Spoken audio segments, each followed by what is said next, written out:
What is up, Ineffable Being? How are you doing? Hope you're having a wonderful, magical day. I want to tell you that you are a genius, you are special, you mean the world, and you are loved. Today we're going to get into the next episode of this series on results of living through the heart. And today's episode is sexual transmutation.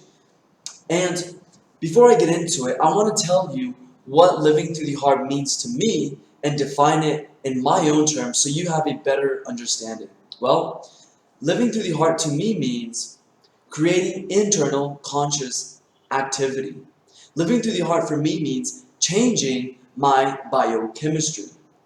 Living through the heart is creating a cushion that allows me to be able to overcome the traumas of the past and the anxieties and worries and fears of the future. Why am I so passionate about this dimension of life? Well, again, so I can have the ability to overcome past experiences of trauma, fears, and have the energy, the excess energy, to be able to complete the tasks in my life that I need to complete to be able to get to where I want to go. And now, getting into today's topic, sexual transmutation. Put down in the comments, have you heard this topic? Have you heard about this in the past? The first time I came to hear this was whenever diving into the book of Napoleon Hill, Think and Grow Rich, where there is a full chapter on sexual transmutation. If you are not familiar with this topic or with Napoleon's Hill book, Think and Grow Rich, I invite you to go look at those two things. You can YouTube it and you can also buy the physical book. Well, how does this relate to my life, and how has opening myself up to this dimension of life, living through the heart, allowed me to transcend my very base emotions? Well, in the beginning, the first thing I did to really, move forward in this direction was look at myself and be very honest with myself. And the first thing that I did is I went monk mode for a full year, no sex, no relationships, no masturbation. And I didn't really know what was going to happen or what I was going to expect, but in part I did it for two reasons. Excuse me. Reason one was to simply test myself, see how powerful, see how strong I am. And the second thing was because I understand that only this body is going to get me where I want to go in my life. So I wanted to have as much energy, I wanted to learn about energy, about myself. So I went on to this journey of monk mode where there was no relations, no sex, and no ejaculations for over a year. Well, the things that I learned from this was how sex driven I am, how sexual, life really is. In the job, every little thing that we talk about, it has like a foundation of sex. Every inside joke, everything, most of all my actions are based on sexual desires. If I'm going to go out to the mall, it's not because I want to, it's probably because I'm trying to either buy something that's going to make me look good for whenever I go out, or trying to find, a woman to go out with. If I'm spending money, a lot of the times I found that it was not for me. And beyond this, I started having a filter. Because imagine not expressing this dimension of yourself for an extended amount of time. Now, granted, this dimension is the most powerful dimension that we have. Beyond this, we get into love and so forth. But in the brain, scientifically, mechanistically, what has been measured is desires, sexual desires, have the most energy.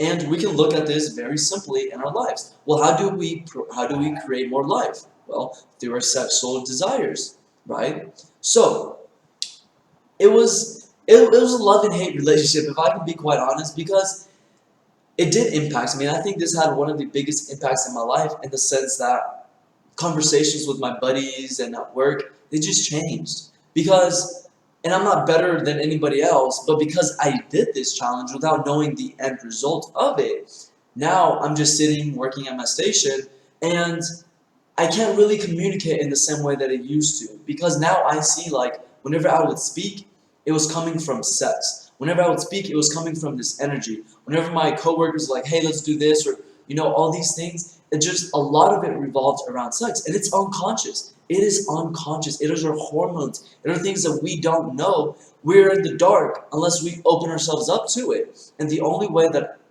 I believe this is possible is if you withstand from them. Because otherwise, you just think everything's normal. I mean, I thought I was a normal person, and I'm still normal now, and you're still normal if you're a male listening to this. There's nothing wrong with fulfilling all your sexual desires, but it does give you a different filter after going through this process for any amount of time. So beyond this, moving forward, after I completed my year, I wanted to maintain elevated energy. So, I mean, the science is there. Whenever the male, and this video is more in response to, males, because I am a male, so I can't really speak about the woman.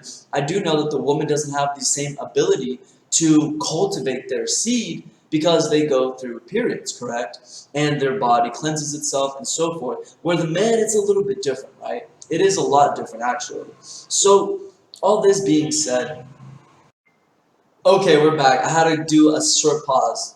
So, picking up where I left off, after my monk mode, after my year, well, I looked at myself and I said, this is the only body that's going to get me where I want to go. So, I did continue to maintain a certain level of power, of control over this, and this is really what we see with sexual transmutation.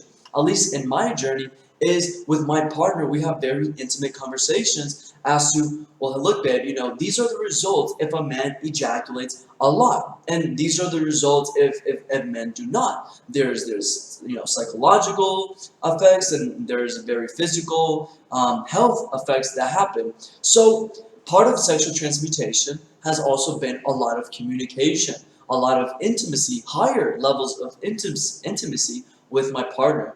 And to just wrap up this video, something that may surprise the public and a lot of men, oftentimes what I see is that we don't know that there is a difference between ejaculation and orgasm.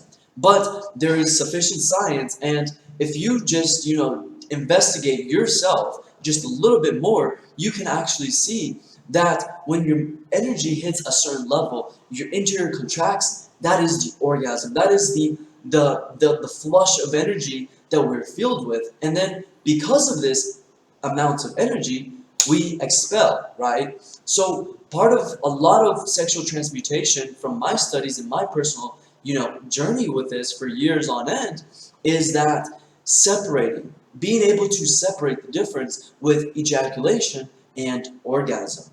Now, this is very complex and very abstract to understand, and you can only really truly understand this if you have your own experiences with this. But logically, we understand the words, correct? Separating ejaculation and orgasm.